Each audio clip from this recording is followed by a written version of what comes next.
Okay, get an what SSL certificate. এই সার্টিফিকেটটা পেলেও আপনার সার্চ ইঞ্জিন আপনার ওয়েবসাইটটাকে টপে আনার অনেক চেষ্টা করবে। ফিক্স ব্রোকেন লিঙ্কস, আপনার যে ওয়েবসাইটে আছে সেখানে যে লিঙ্কটা চলে না, যেটা হচ্ছে ব্রোকেন, সেটা সরিয়ে দেওয়া। ঠিক আছে, ওকে।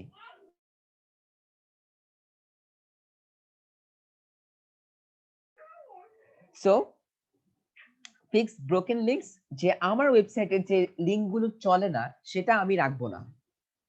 ঠিক আছে, সেটা কিভাবে বাড়াবেন, সেটা হচ্ছে আপনার ওয়েব ডেভেলপমেন্ট যার কাছ থেকে নেবেন, আপনি আপনার ওয়েবসাইটটা যার কাছ থেকে কিনবেন, ঠিক আছে, কেনার পর আপনি সেটা এমবিটা বেশি হতে হবে। ওয়েবসাইটের একটি স্পিড থাকে, সেই স্পিডটা বেটার হতে হবে। স্পিডের জন্য আমাদের পে করতে হয় বেশি করে। ঠিক আছে,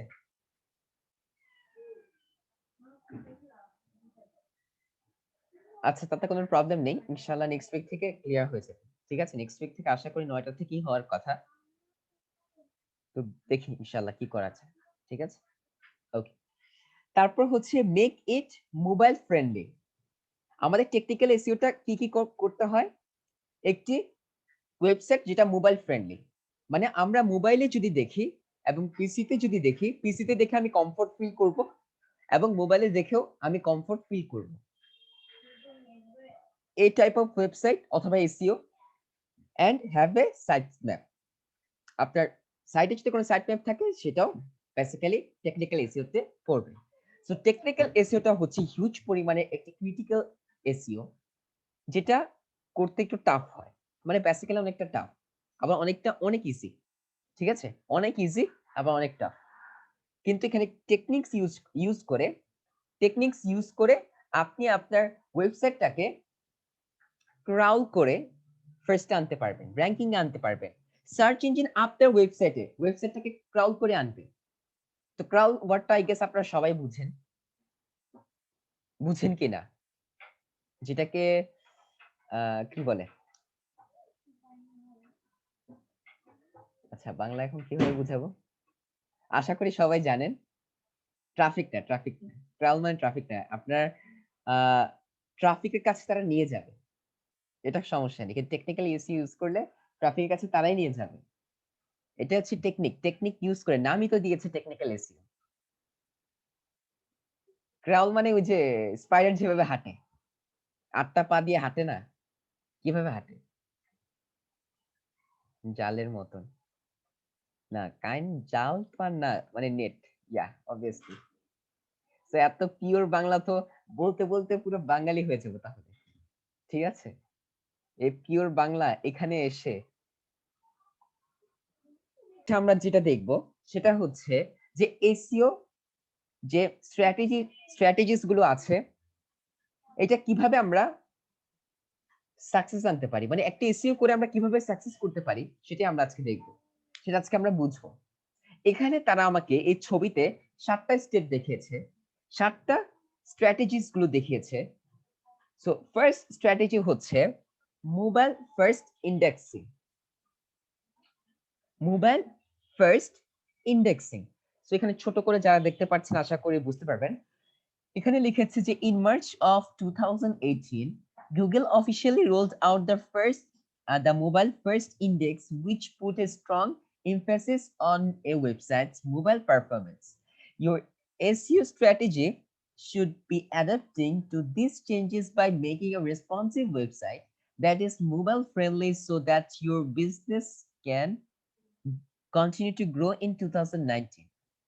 You need to take Google's mobile friendly test to find out if your site is mobile friendly.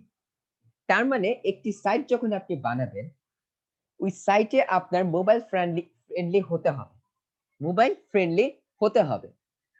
আপনি একটি মোবাইল ফ্রেন্ডলি বলতে যে আপনি যখন সেটা মোবাইলে দেখছেন কমফোর্ট ফিল করছেন, আপনি যখন সেটা পিসিতে দেখছেন, ল্যাপটপে দেখছেন, সেটা আপনি কমফোর্ট ফিল করছেন, মানে তিনটা ডিভাইসই ফ্রেন্ডলি আছে।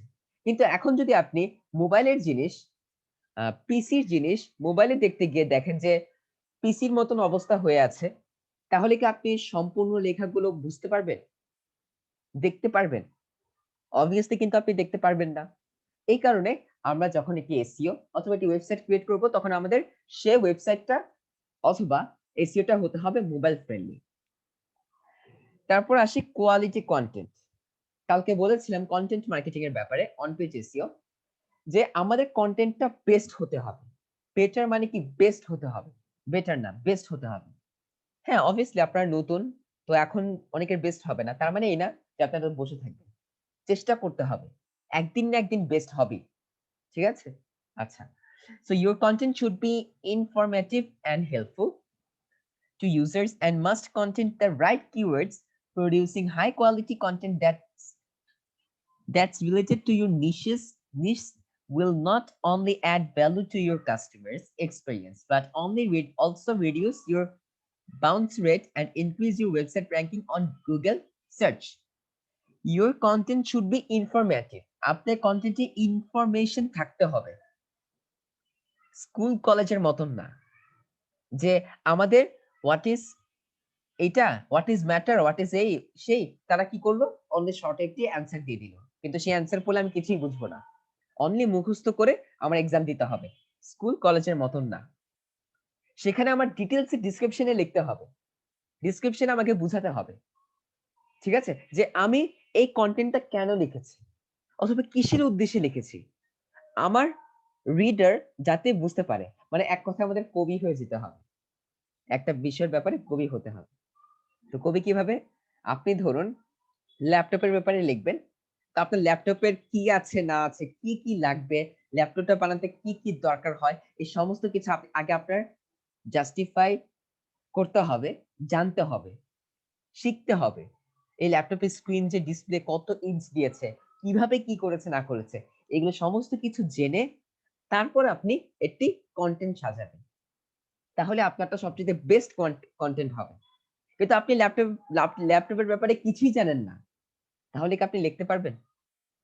এই যে আমি যেটা এখন বলি যে আপনাদের গরু রচনা লিখতে, আপনারা সবাই পারবেন গরু রচনা লিখতে।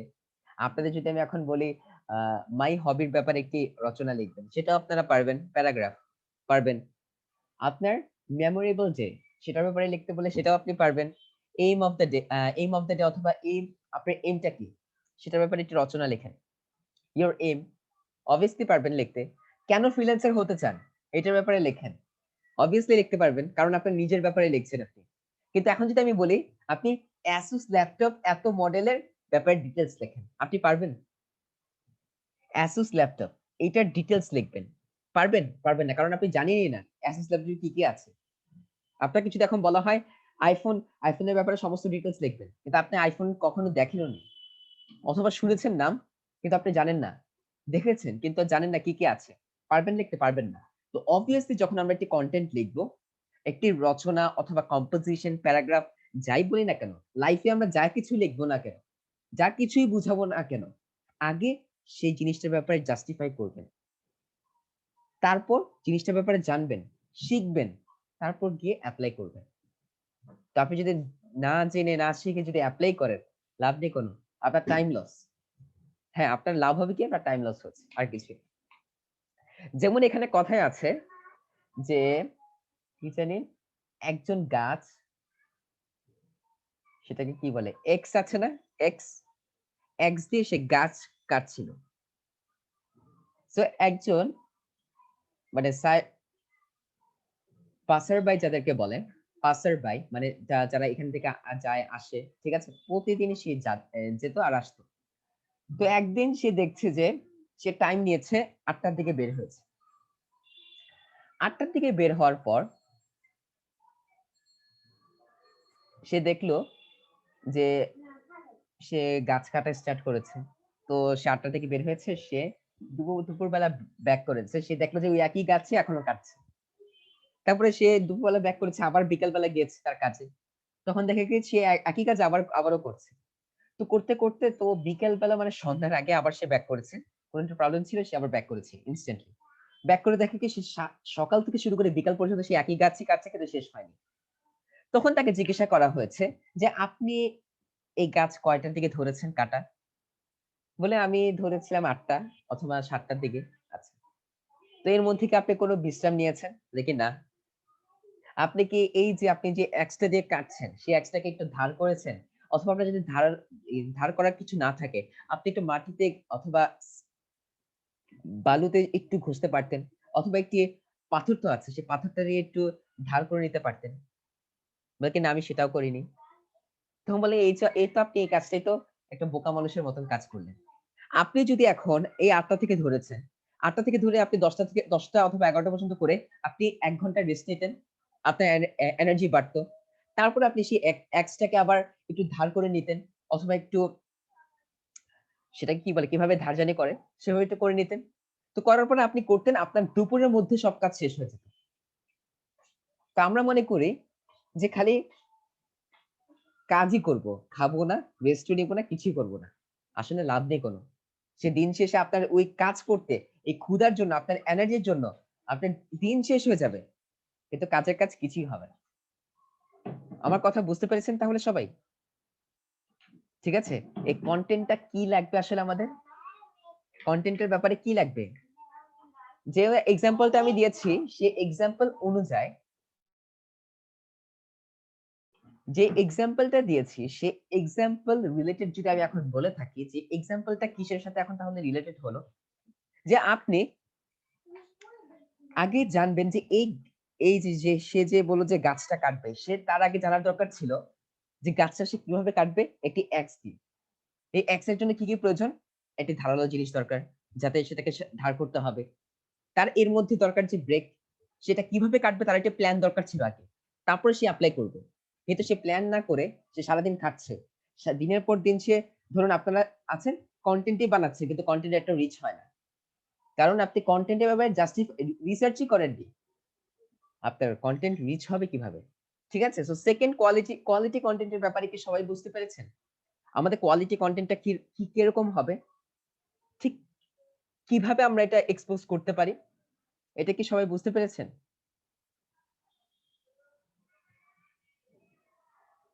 না আমার এক্সাম্পল, আমার কথা কিছুই বুঝতে পারেননি?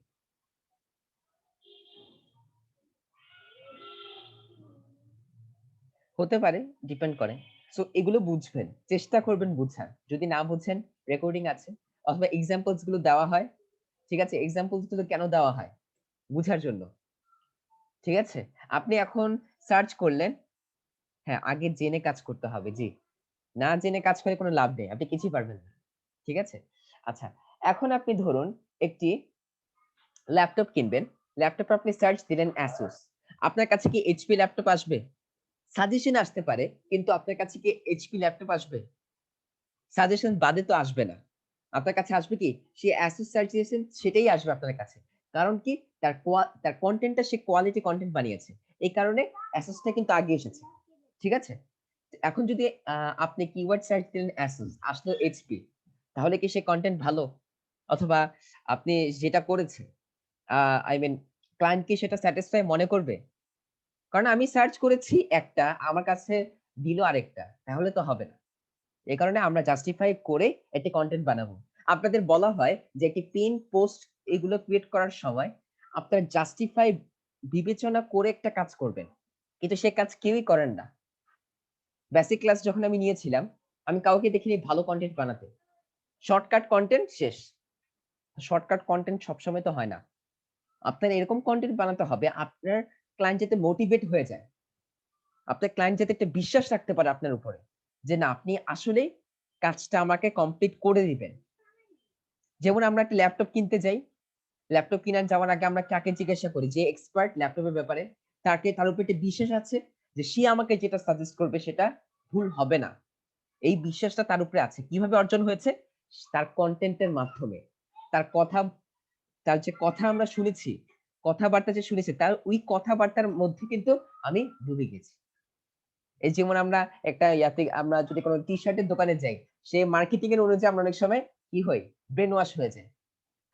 আমরা কি হই? যে আমাদের বলা হয় যে এই শার্টটা এরকম, এই শার্টটা আপনাকে একদম পারফেক্ট দেখাবে, এই দেখাবে, সেই দেখাবে, কিন্তু আসলে কিছুই না। কিন্তু আমরা তার উপরে একটু বিশ্বাস করি। যে না, সে যেটা আমাকে সাজেস্ট করছে, ভালোটাই সাজেস্ট করছে। কিন্তু সবাই কিন্তু আসলে পজিটিভ মাইন্ডে সাজেস্ট করে না। অনেকে বিজনেস এর ক্ষেত্রে করে, অনেকে পজিটিভ মাইন্ডে করে। কিন্তু এই পজিটিভ মাইন্ড আপনি খুঁজতে হলে সারা জীবন লেগে যাবে, পাবেন না। আবার যদি বাই চান্স অথবা বাই লাক পেয়ে যেতে পারেন। Depends on. ঠিক আছে? আচ্ছা। সো এখন তাহলে আমরা 3rd নাম্বারটায় চলে আসি। কোয়ালিটি কন্টেন্টের ব্যাপারে আশা করি কারো কোনো সমস্যা নেই। এখন আসি আমরা থার্ড নাম্বারটাতে, artificial intelligence. Artificial intelligence has large practical applications for search. SEO experts who incorporate all field keyword research into their SEO strategy should consider factors like search volume and relevance, competitiveness to see a boost in results in the coming year. আচ্ছা, artificial ইন্টেলিজেন্সটা আমাদের use করতে হবে। Artificial intelligence মানেটা কি? এটা কাজটা কি? Has large practical applications for search. মানে আমাদের আর্টিফিশিয়াল যে ইন্টেলিজেন্সটা আছে, ওকে, আমি এখন আপনাদেরই জিজ্ঞাসা করবো আর্টিফিশিয়াল ইন্টেলিজেন্স মানে কি? এটা তো আই গেস আপনার সবার জানা থাকার কথা। আর্টিফিশিয়াল ইন্টেলিজেন্স মানে কি? আর্টিফিশিয়াল মানে তো আমরা সবাই জানি, তো এটা ইন্টেলিজেন্সটা মানে কি?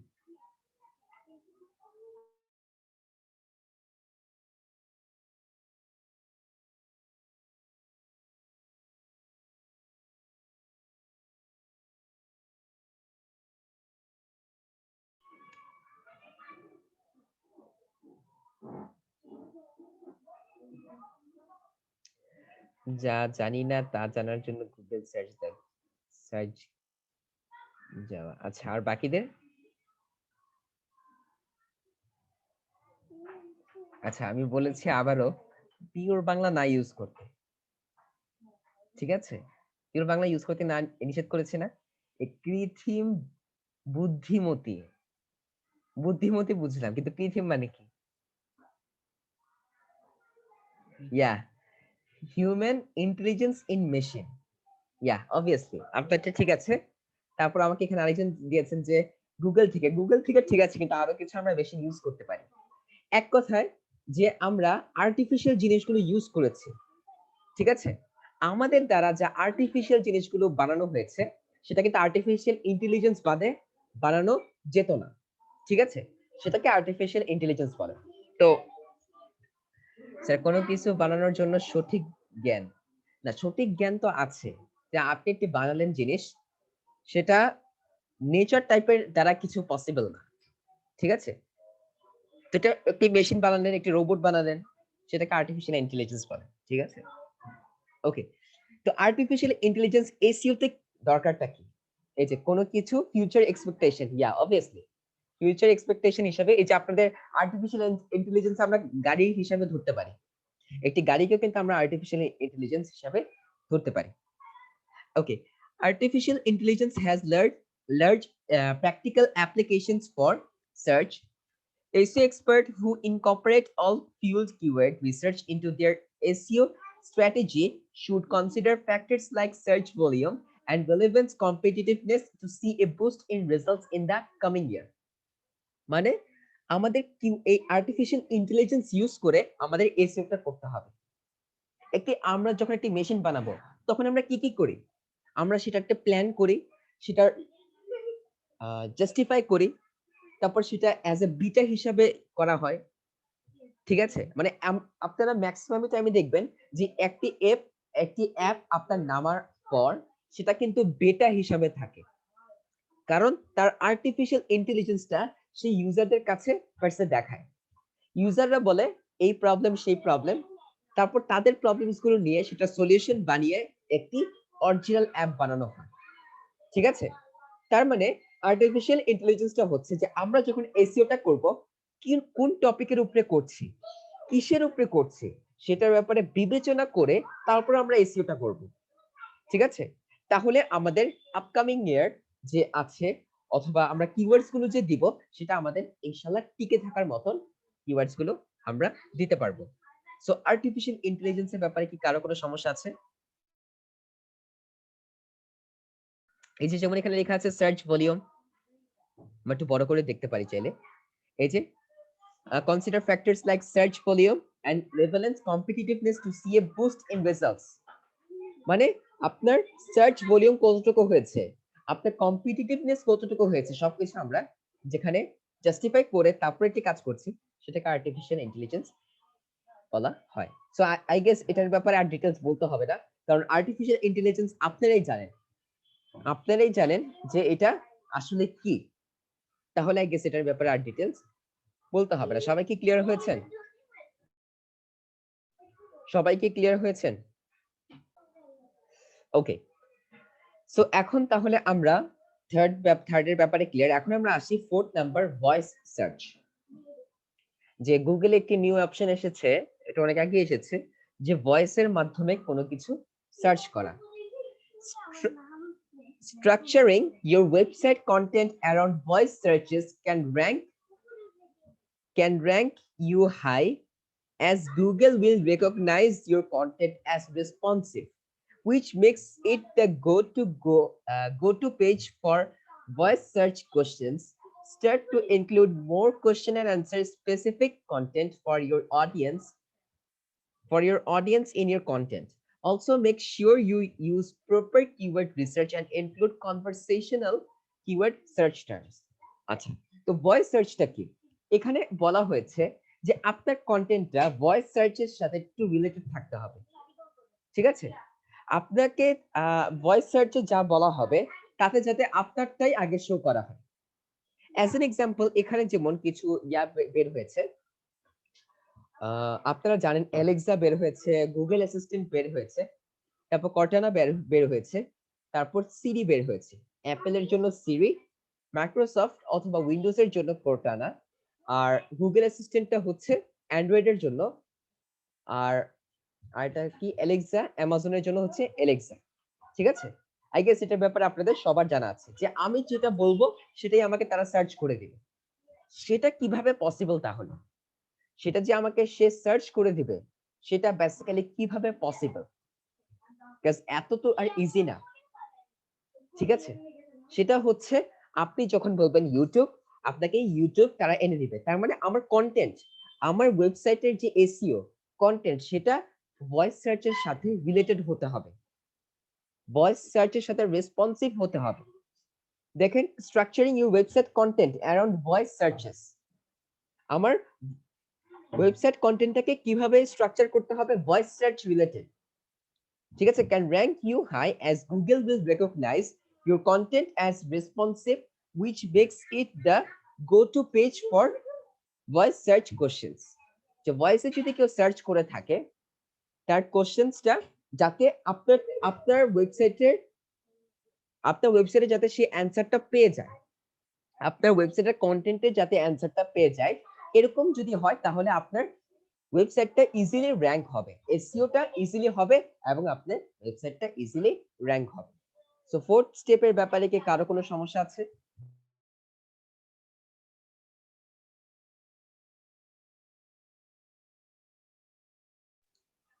ফোর্থ স্টেপটার ব্যাপারে কি কারো কোনো সমস্যা আছে?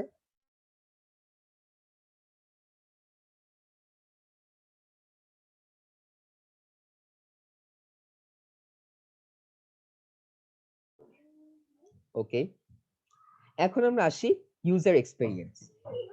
ফিফথ স্টেপটার নাম হচ্ছে ইউজার এক্সপেরিয়েন্স। যেটা বলছিলাম আপনাদেরকে মোবাইল ফ্রেন্ডলির কথা, সেটাই। একটি ইউজার কিভাবে এক্সপেরিয়েন্স করছে। User experience played a huge role in facilitating best SEO results. We expect them to play roles that are even more substantial in 2019. UX is nothing more than focusing on the visitor, because anything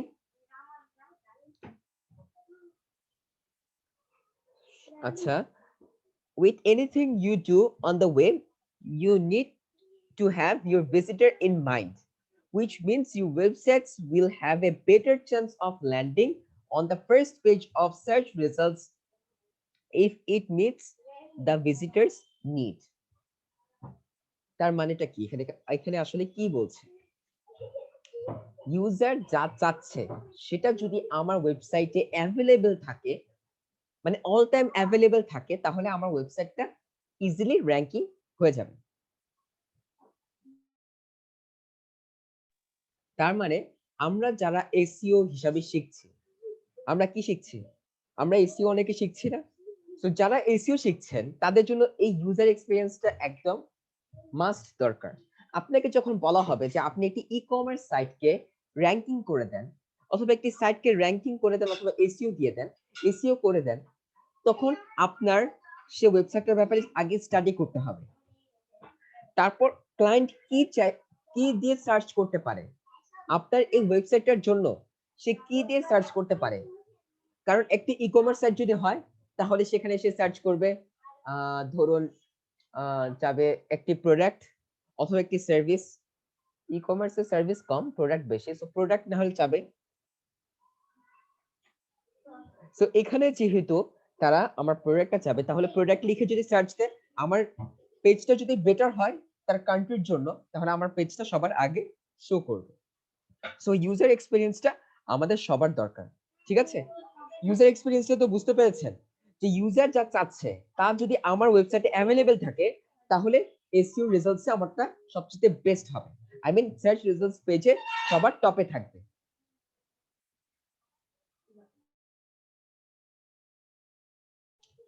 এটা কি সবাই বুঝতে পেরেছেন? User এক্সপেরিয়েন্সটা কি সবাই বুঝতে পেরেছেন? মানে আপনি একজন ইউজার, আপনার দরকার একটি গাড়ি। তাহলে আপনি কার লিখে সার্চ দিলেন। ঠিক আছে? তো কার লিখে সার্চ দেওয়ার পর দেখবেন যে কোথায় কারের ইয়াগুলো বেশি, কার বাংলাদেশ। আপনি ধরুন এটা লিখে সার্চ দিলেন অথবা আমি সার্চ দিলাম যে কার ফর সেল। দেখবেন কোনটা আমার আগে আসে। আমি ইউজার, আমার রিকোয়ারমেন্টস হচ্ছে কার ফর সেল। ঠিক আছে? আচ্ছা। তো কার ফর সেল সার্চ দেওয়ার পর গুগল সার্চ ইঞ্জিন যেখানে আমার সলিউশনটা পেয়েছে সেটা কিন্তু সবার টপে এনেছে। সেটা কোথায়? নিচে গিয়ে দেখতে পাচ্ছি বিক্রয়া.কম। এই কারণে বিক্রয়.কম এত পপুলার। সব প্রবলেমের সলিউশন দিয়ে দেয়। আপনার কি লাগবে? একটি ইউজড ফোন লাগবে? আপনি সার্চ করেন, বিক্রয়.কম আপনার সামনে এসে পড়বে। কান্ট্রি সার্চ ইঞ্জিন আপনার দেখলো যে আপনি কোন কান্ট্রির ক্লায়েন্ট, ইউজার। যখন আপনাকে দেখেছে যে আপনি বাংলাদেশে, এই কারণে বাংলাদেশের মধ্যে সবচেয়ে বেস্ট হচ্ছে বিক্রয়.কম। এই কারণে বিক্রয়.কম যেহেতু বেস্ট হয়েছে, এই বিক্রয়.কম কিন্তু একটাইমে বেস্ট ছিল না। এটা কিন্তু ই আমাদের মতন ইউজারদের সেই রিকোয়ারমেন্টস গুলো পূরণ করতে পেরেছে বিধায় সে কিন্তু এখন ফার্স্ট এ আছে। ঠিক আছে? আরেকটা যেমন আছে আপনাদের সেল বাজার, গাড়ির বাজার, এগুলো কেন ফার্স্ট এ না? এটা তো ফুললি গাড়ি। লিখাই তো গাড়ির বাজার। এটা কেন ফার্স্ট এ না? সেল বাজার, এটা কেন ফার্স্ট এ না? কারণ সেটা আমাদের রিকোয়ারমেন্টস টা আগে আমাদের সেটা তারা পূরণ করতে পারেনি। এই ওয়েবসাইট গুলো পূরণ করতে পারেনি, কিন্তু এই জিনিসটা পেরেছে। এই ওয়েবসাইটটা পেরেছে। এই ওয়েবসাইটে এরকম কনটেন্ট আছে। সো ইউজার এক্সপেরিয়েন্স এর ব্যাপারে কি সবাই ক্লিয়ার হয়েছেন? আচ্ছা, ইউজার এক্সপেরিয়েন্স এর ব্যাপারে তাহলে সবাই ক্লিয়ার। এখন আমরা আসি 6 নাম্বারে, যেটা লেখা আছে link building. Link building. So link building এর ব্যাপারে আপনারা সবাই জানেন লিংক বিল্ডিংটা কি? এটি লিংক বানানো। It's ideally to link your website content back to older content that holds a high level of relevancy when posting new content on your website. Doing so will not only increases the amount of time that visitors spend on your website, but will also help the search engine determine which content is relevant. You can use your social media pages to link back to your website. তার মানে এখানে আমাকে বলছে এটাকে বলা হয় কি? এই লিংক বিল্ডিং কে কি বলা হয়? কোন এসইও? অফ পেজ না অন পেজ? যেখানে সোশ্যাল মিডিয়া মার্কেটিং এ আমরা পেছনে দিয়ে থাকবো। You can use the social media pages to link back onto your website. কিভাবে হয়ে থাকে জানা আছে সবার? কোন এসইও এটা?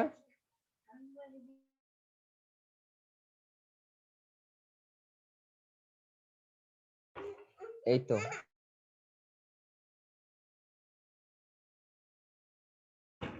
আচ্ছা, মাত্র ২ জন দিয়েছেন আর বাকিরা জানেন না। সেকেন্ড ব্যাচ এবং থার্ড ব্যাচের কেউ জানেন না। ভালো করেছে। আচ্ছা। সো লিংক বিল্ডিংটা হচ্ছে যে অফ পেজ। ওকে। সো এটাকে বলা হয় অফ পেজ এসইও। এই লিংক বিল্ডিংটাকে বলা হয় অফ পেজ এসইও। তার মানে আমার কোনো ওয়েবসাইটের কনটেন্টে ব্যাকে আমি একটি লিংক দিয়ে থাকবো। সেই লিংকে ক্লিক করে তাকে একটি লিংকে নিয়ে যাবে, মানে আরেকটি ওয়েবসাইটে নিয়ে যাবে। সেটার মাধ্যমে আমার মার্কেটিংও হচ্ছে, হলে আমার সেলও হতে পারে। ঠিক আছে? তাহলে doing so will not increase, মানে আমার amount of will not only increase the amount of time that visitor spend on your site. মানে একটি ভিজিটর যে কিভাবে আমার সাইটে থাকবে, এটা একটি টেকনিক। আমি যদি ব্যাক লিংক বসিয়ে দিই আমার কনটেন্টের পেছনে, তাহলে একটি ভিজিটর আমার পেজে প্রায় ১০ মিনিট থাকবে। কিন্তু আমি যদি ব্যাকলিংক না বসাই তাহলে বেশিক্ষণ থাকবে না। কারণ সে যখন একটি অফার দেখবে সে আমার বাই নাও অথবা ক্লিক হিয়ারে ক্লিক করবে, ব্যাকলিংকে ক্লিক করবে, ওয়ার্ডে ক্লিক করবে। ক্লিক করার পর সে আমার আরেকটি ওয়েবসাইট, আরেকটি সাইটে যাচ্ছে। ঠিক আছে? সেখানে মানে একটা এস্টিমেশন করবে। এস্টিমেশন করলে তখন সার্চ ইঞ্জিন দেখবে যে না, সে তো আসলে এই ওয়েবসাইটে টাইম স্পেন্ড করছে বেশি। এই ভিজিটরটা তার মানে ওয়েবসাইটটা বেটার। না হলে তো এত ভিজিটররা টাইম স্পেন্ড করত না। তখনই আমার আরেকটি টিপস হচ্ছে, এই টিপস এর মাধ্যমে আমাদের ওয়েবসাইটটা র‍্যাংকিং হবে ইনশাআল্লাহ। তো লিংক বিল্ডিং এর ব্যাপারে আশা করি কারো কোনো প্রবলেম নেই। আমার লাস্ট যেটা আছে সেটা হচ্ছে 7 নাম্বার, সাইট সিকিউরিটি। আমাদের site security. Creating trustworthy and authentic content is an essential element in a successful SEO strategy in 2019. Your content should be informative and helpful to users and must contain the right keywords. Producing high quality content that's related to your niche will not only add value to your customers' experience but also reduce your bounce rate and increase your website ranking on Google search. মানে একটি site আমাদের create করতে হবে security দিয়ে, trust দিয়ে, মানে একটা site একটা লোক যখন ভিজিট করবে সে যাতে বিশ্বাস করতে পারে আমার ট্রাস্টটাকে। এইভাবে আমার ওয়েবসাইটটাকে সাজাতে হবে। এভাবে সাজাতে পারলে আমাদের এসইওটা সাকসেসফুল আমরা করতে পারবো। Your content should be more informative. ঠিক আছে? অ্যান্ড হেল্প টু ইউজার্স, মানে আমার কনটেন্টটা হেল্প করতে হবে। আমার কনটেন্ট যেহেতু সে পড়ে বুঝতে পারে যে এই সাইটটা ট্রাস্টেড। আমার সাইটে যখন সে ঢুকছে, এন্ট্রি করছে, এন্ট্রি করে যখন পড়বে তখন সে বুঝতে পারবে যে আমার সাইটটা ট্রাস্টেড। আমার সাইটে কোন রকমের কোনো ভেজাল নেই। ভেজাল মুক্ত। ঠিক আছে? ভেজাল মুক্ত site. And must contain the right keywords. আমার রাইট কিওয়ার্ডস লাগবে। যেগুলো আমার দরকার নেই সেই কিওয়ার্ডস বাদ দিয়ে দিব। এ কারণে আমরা রাইট কিওয়ার্ডস গুলো আমরা চেষ্টা করব ইউজ করার জন্য। Producing high quality content that's related to your niche. আমার যে নিশটা আছে সেটা রিলেটেড আমার হাই কনটেন্ট বানাতে হবে।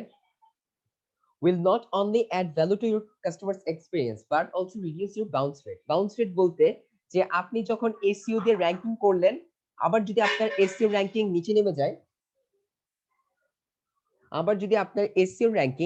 নিচে নেমে যায়, কোনো কারণে, ঠিক আছে? ধরুন কোনো কারণে আপনার এসইও র‍্যাংকিং নিচে নেমে গেল। সেটাকে বাউন্স রেট বলে।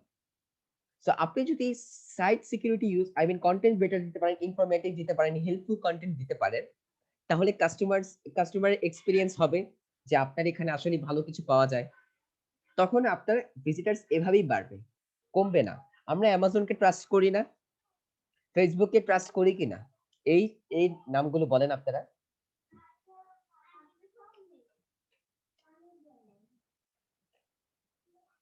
অ্যামাজন, ইউটিউব, গুগল, জিমেইল তাদেরকে আমরা ট্রাস্ট করি? ট্রাস্ট করি কিনা? ট্রাস্টই যদি না করতাম তাহলে তো অ্যাকাউন্ট করতাম না। যদি আমরা ট্রাস্ট না করতাম তাহলে কি অ্যাকাউন্ট করতাম সেখানে? না, অবভিয়াসলি না, করতাম না। তো ট্রাস্ট যেহেতু করি, সেহেতু আমরা অ্যামাজন, জিমেইল সেখানে গিয়ে অ্যাকাউন্টটা করি। আমাদের নিজেদের অ্যাকাউন্ট, ব্যক্তিগত অ্যাকাউন্ট। সেখানে আমাদের অনেক কিছু থাকে। আমাদের পার্সোনাল ইনফরমেশনস থাকে, আমাদের অফিসিয়াল অনেক ইনফরমেশনস থাকে। সেগুলো তো সবকিছু সার্ভারে গিয়ে জমা হচ্ছে। আমরা ট্রাস্ট করি বিধায় কিন্তু আমরা এপ্লাই করেছি। আমাদের এনআইডি কার্ড দিয়ে থাকি। অনেক কিছু দিয়ে থাকি। অনেক কিছুই আমরা দিয়ে থাকি। সো এই কারণে আমাদের কি করতে হবে? আমাদের যে সাইট গুলো থাকবে সেগুলোকে ট্রাস্টেড বানাতে হবে। তাহলে আমাদের এসইও টা ভালো হবে। ট্রাস্টেড কিভাবে বানাবো? কনটেন্ট এর মাধ্যমে। কনটেন্ট চেষ্টা করব বেটার দেওয়ার জন্য। আর সাইটে আমাদের সিকিউরিটি থাকতে হবে। কোনোভাবেই যাতে হ্যাক না করা যায়। আমাদের সাইটটা এরকম ভাবে থাকতে হবে যে কোনোভাবেই হ্যাক যাতে না করা যায়। ফেসবুকের সাইট আপনি হ্যাক করতে যান, আপনি যদি একদম প্রফেশনাল হ্যাকার হন, তাও পারবেন না ফেসবুককে হ্যাক করতে। বিকজ ফেসবুক হ্যাক করা এত ইজি না। তারা প্রফেশনাল ইঞ্জিনিয়ার হায়ার করেছে তাদের সাইটটাকে স্ট্রং রাখার জন্য। তো এত কিছু তো আর আমরা এই বিগিনার পজিশনে করতে পারবো না। সো আস্তে ধীরে যদি আমাদের বিগিনার পজিশনে প্রয়োজন হয়, আমাদের প্রয়োজন হবে মোবাইল ফ্রেন্ডলি। আগে করা যেত। হ্যাঁ, আগে করা যেত। এখন তো সম্ভবই না। টার্মস এন্ড কন্ডিশনস অনেক পোক্ত তাদের। ঠিক আছে? ডে বাই ডে আরো পোক্ত হচ্ছে। তো আমরা বেসিক হিসাবে এখন কি করতে পারি? Quality content, mobile friendly, link building, user এক্সপেরিয়েন্সটা এখন আপাতত কিসের জন্য আমাদের যেহেতু এক্সপেরিয়েন্স নেই, সো ইউজার এক্সপেরিয়েন্স কিছুটা কম, এত দরকার নেই। তো 1, 2, 3 এই ৩ টা জিনিস নিয়ে আমরা এখন ফার্স্ট এ স্টার্ট করতে পারি। তারপর আমরা এইভাবে ৪ টা কি ১০ টা স্ট্র্যাটেজিস গুলো আমরা চাইলে ইউজ করতে পারি। সো এই ৭ টা স্ট্র্যাটেজির ব্যাপারে কি সবাই ক্লিয়ার হয়েছেন?